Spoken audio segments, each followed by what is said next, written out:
Once upon a time, in a kingdom nestled between lush green hills and vast, winding rivers, there lived a king who was loved by all. His name was King Sylvester, and he ruled the kingdom of grace with a heart full of generosity and compassion. The people adored him not only for his wisdom and strength but for the care he showed toward every citizen. Under his reign, the kingdom flourished. The farms yielded bountiful crops, the schools were filled with eager learners, and the markets were vibrant with trade. There was prosperity everywhere, and the people lived in peace. King Sylvester's generosity was not only seen in his reign but also in his actions. He built schools, hospitals, and orphanages. He helped the poor, assisted the farmers, and provided shelter to those without homes. People came from far and wide to see the benevolent king, and those who were fortunate enough to speak with him would always walk away inspired by his kindness. But there was one thing that overshadowed his greatness: the constant turmoil within his family. King Osvaldo had two wives, Queen Isolde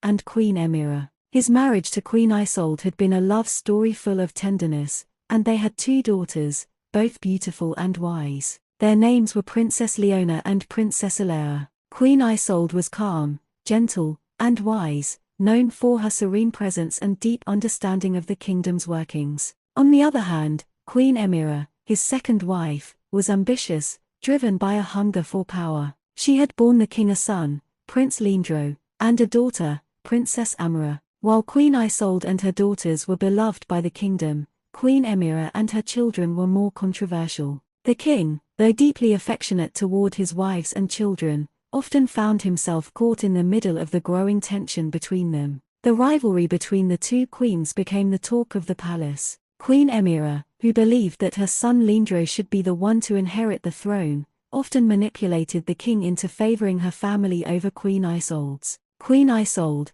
on the other hand, remained calm and resolute, knowing that her husband's wisdom would guide him to make the right choice. But this constant bickering took its toll on the king's health. King Osvaldo, despite his outward strength, began to show signs of stress and fatigue. The constant fighting between his wives and children weighed heavily on his heart. He had always been a man of great energy, but now, he seemed worn down. The pressure of ruling the kingdom, coupled with the constant family strife, led him to fall ill. One fateful day, while attending a council meeting, the king collapsed. His body, overwhelmed by the stress and the bitterness within his household, could no longer endure. He had succumbed to hypertension, a silent killer that had plagued him for years, brought on by the emotional strain of his personal life. The kingdom mourned the loss of their beloved king. The people were devastated, and many prayed for his return, hoping that the man who had brought them so much joy and prosperity would never truly be gone.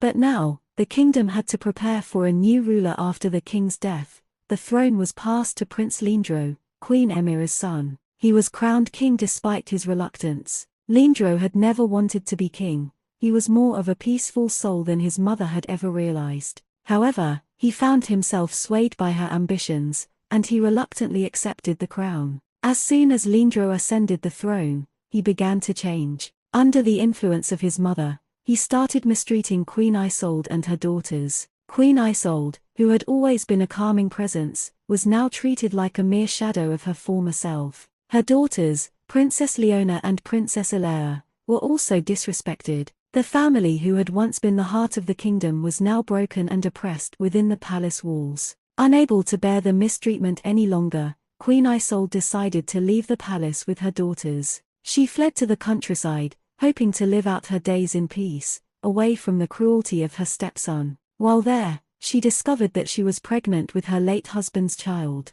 Months passed, and Queen Isolde gave birth to a healthy baby boy. The child was named Prince Alaric, a symbol of hope for the future. Queen Isolde, now living in exile, raised her son in the quiet serenity of the countryside, far from the political turmoil of the palace. She raised him with love, teaching him the values of kindness, wisdom, and generosity, values that King Osvaldo had held dear. Meanwhile, King Lindro's rule was plagued with failure. His reign, although initially marked by the hope of a new era, quickly became one of hardship. Lindro's attempts to expand his family were unsuccessful. Despite marrying many women in an effort to produce an heir, none of his wives bore him a child. The kingdom began to whisper about the young king's inability to lead and secure a future for his family. One tragic day, King Lindro was involved in a plane crash. The plane went down, and with it, Lindro's dreams of continuing his legacy. With no heirs to inherit the throne,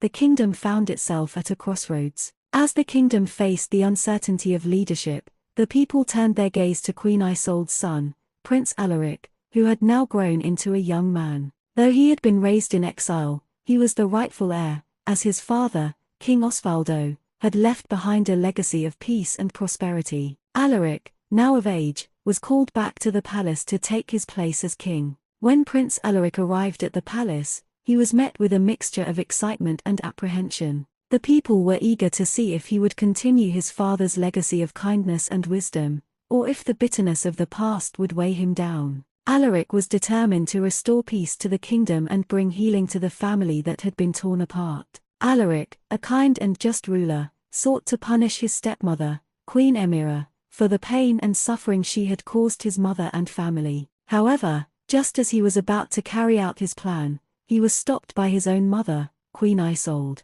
She reminded him that mercy was the true strength of a ruler, and that forgiveness could heal even the deepest wounds. Queen Emira, realizing the gravity of her mistakes, fell to her knees and begged for mercy. She acknowledged her wrongdoings and expressed regret for the years she had spent manipulating her son and causing strife in the kingdom. Her once ambitious heart had softened, and she sought redemption for her actions. Prince Alaric, now King Alaric, listened to his mother's wisdom and forgave Queen Emira. He understood that the road to healing was long and difficult, but that it was the only path that would lead to true peace. The kingdom, under the leadership of King Alaric, began to heal. The people once again felt the